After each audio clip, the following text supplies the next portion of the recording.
All right, on the bench today is a Sansui G5700. This one's in for basic service. The only issue that I could find, I'll give this a second to come up. LibertyFirstCU.com for details. Federally insured by NCUA. Is a dirty balance control. So I went through this, kind of checked all the functionality of it. These are really, really nice looking receivers. I think this is rated at 75 watts per channel, if I'm not mistaken. I really don't remember. What I'll be doing on this is cleaning the controls, checking for DC offset and bias. Before I connect speakers to any of these, I power it on and check for DC offset. So this was perfect on one channel, a little high on the other, but when I say a little high, I think it was like maybe 20 millivolts. I think the service manual says to set it for, what is it? I don't know, 10. I gotta look at that. See what that specification is. Yeah, these are nice receivers, pretty large, not super heavy. The one thing I don't like about this series, the cabinet is really cheap, right? Even on, I've had a 8700, 9700, I don't know. One of the big ones, and even the big ones use really, really kind of flimsy materials for the cabinet covers. Not a real wood veneer. It's like a vinyl veneer. So anyway, what I'm going to do is move this over to the bench and pop the top off, get to the controls, kind of see how easy or difficult it will be to clean those, and then go into the bias adjustment and DC offset adjustment procedures. So let me move the camera and get this thing over to the other bench. Alright, took the top off. Looks like it's kind of a mess in here in terms of accessibility of the potentiometers and the switches. I'm going to do what I can up top, then take the bottom off. Hopefully I don't need to get too crazy with disassembly on this. But I'm going to go ahead and get to what I can get to. So if you can see this board, there's a board right here. The balance potentiometer is either attached to that board. I think that's the switchboard. It's underneath that board. Hopefully I can get to it from the side. Yeah, hopefully it's accessible that way. So anyway, I'm not going to film me squirting deoxit or Fader lube in there. That's kind of boring. If anything pops up that is interesting, I will stop and start filming again. But I'm just going to go ahead and clean the controls in this. So in looking this over, I do see one capacitor that is kind of curious. This one is this capacitor right here, bulging a little bit. I think this is glue, but I don't. Yeah, this is glue. I don't think it's leaking, but I think that's glue residue. So I'm going to replace that cap. Just because it looks kind of nasty. But this was not a recap. This is just, if I see something like that, I'll typically pop it out. So anyway, that's the only thing I noticed.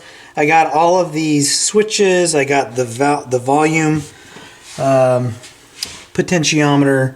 I'm going to have to flip it over, replace that capacitor, clean the rest of the controls, and then go into the adjustment procedures. So I pulled the old capacitor out, and let's just see what's doing. This is supposed to be 220 It's 63. It looks like it is leaking or was leaking. So let's see how it tests. 237. ESR looks to be okay. I'm not sure if you can see this or not, but there's some corrosion here. So it looks like this was glue. I'm not sure if that's... I'm not sure what that is. Could be it was leaking. But anyway, I'm going to try to remove some of this glue. This stuff is just horrible to get rid of. So let me zoom in and show you what I'm talking about if I can. All right, so here's where the capacitor was. All right, glue's kind of flaking off there. Some of this glue is corrosive, so I'll kind of remove what I can, see if I can get it out of there.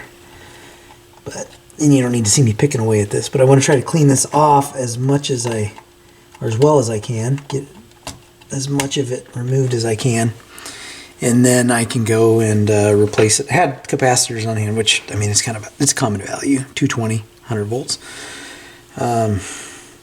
So anyway, I'm not going to film that. I will just come back when I am done. Oh, I was able to get to the pots. I think I have to remove the faceplate though to get to the base pot because it was dug in there. I was able to get to treble, unless I can kind of come around from the back side. It looks like it's pretty straightforward. Remove the face, unscrew that board that the pot is on, and then kind of flip it up and clean it. So anyway, I just wanted to show you that capacitor and get that cleaned up and then get it replaced. Capacitor has been replaced. I was able to get to the back side of the base potentiometer, barely, but I think it's all right. So now we're going to go into the alignment procedures for the amp section. So it looks like we're going to go, I have tested this, the scratchiness is gone. So I just want to make sure I take it off my dim bulb tester before I set this stuff. So we're going to go left channel, speaker terminals. We're going to adjust VR1. VR1 is right there. Right, so VR1 and VR2. Yep. So 1 and 2, left channel, right channel. So we'll do that first. Now, if you print up the service manual, there is a correction to it. So if you go to Hi-Fi Engine, make sure you look at the correction. I don't know that it's going to be enough. It looks like we're setting it for, what are we setting it for? 5, and they want you to set it to 3.3 for bias. So and I think that's for the 5700. Right, so let me get this set up. And actually, I won't turn the camera off. I'll just let you watch me fumble through this. How's that sound? All right, so you can see the meter there. And according to the service manual, it looks like for the bias settings, no load. I'm gonna have to move this to the other side. Looks like no load for the bias settings. So make sure I put it to where there's no glare. Sweet. All right. So what I do, and this doesn't, master volume minimum for adjustment, run the unit for more than 3 minutes after the power is switched on. So I'm going to go ahead and do that, and I will shut the camera off for the 3-minute warm-up period, and then I'll come back. All right, it's been almost 3 minutes. I spent most of the time cleaning off the dials on the face. I do like to do that as a service when I'm doing a basic service. And these, a basic service takes me about an hour. You know, from the time I get it set up, kind of go through it, clean the controls, I'm going to dust out the inside. I'll clean the glass. I'll, you know, kind of dust off the back. Again, COVID, I bought a bunch of Clorox wipes because I teach in a lab.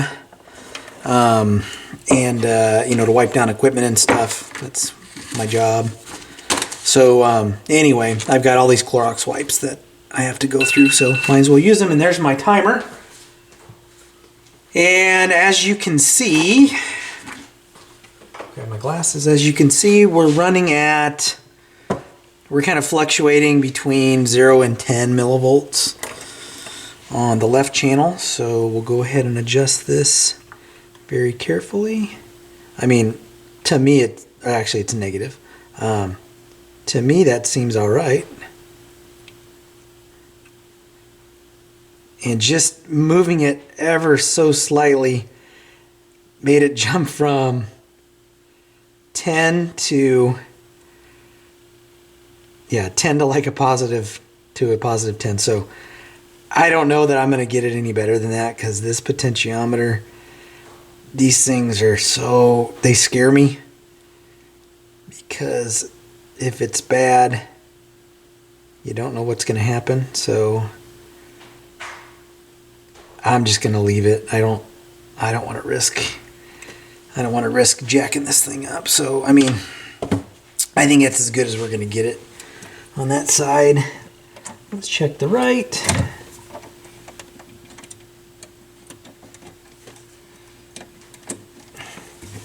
You know, the right's the same. 0.008, I mean 8 millivolts. Kind of jumping around a little bit.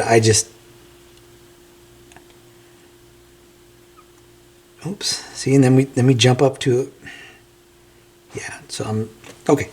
I'm not messing with that anymore. I mean, it should be 0. Man, I don't want to risk doing anything to this. Because on the SX3800 video series, I went to set DC offset and bias, and one of the variable resistors was bad, one of the trim pots was bad, or trimmers, and fried the amp. So I'm saying that's good. That is good enough for me. That is good enough for me. So now we're going to go into the bias adjustment. Let me grab my... You know, I wound up with different voltmeters. I've bought them over the years, so I just keep different leads on different ones. All right, between terminal 85 and point A. Huh. Where's terminal 85 and point A? I may have to pull up the... This says to refer to, see top of view on page 10. So I'm going to have to see what it is talking about in terms of what exactly I have to connect these things to. So let me bounce out real quick and check the service manual. All right, so I have it connected per the service manual to... What are they calling this? They're calling it terminal 85, and then this is called like point A. It's the first terminal on that board there. And I need to adjust this down to 3.3. It's at 10. Let's see which way I got to turn it. That's going up. And this is going down.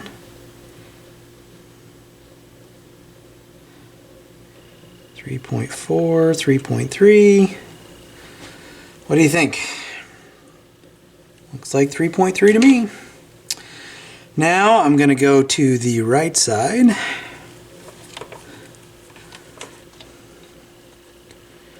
And do the adjustment over here. These are my...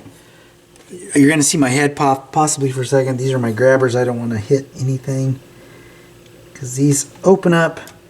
These open up pretty wide, right? That can cause a problem. So, gotta be super careful, because I don't want to create any work for myself. Oops. See? Like, all right.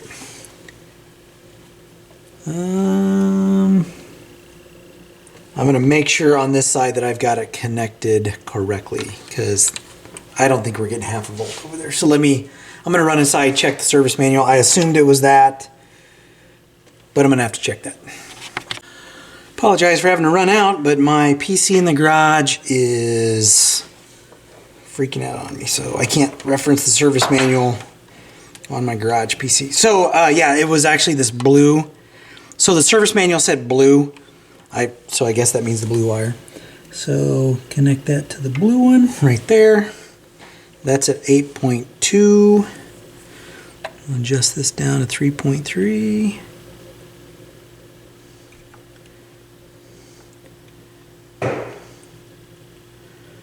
Five. 3.7. 3.2. I'm going to say that's close enough. These pots are pretty sensitive. So DC offset is adjusted as well as I'm going to adjust it. I'm not comfortable trying to do more because of these pots.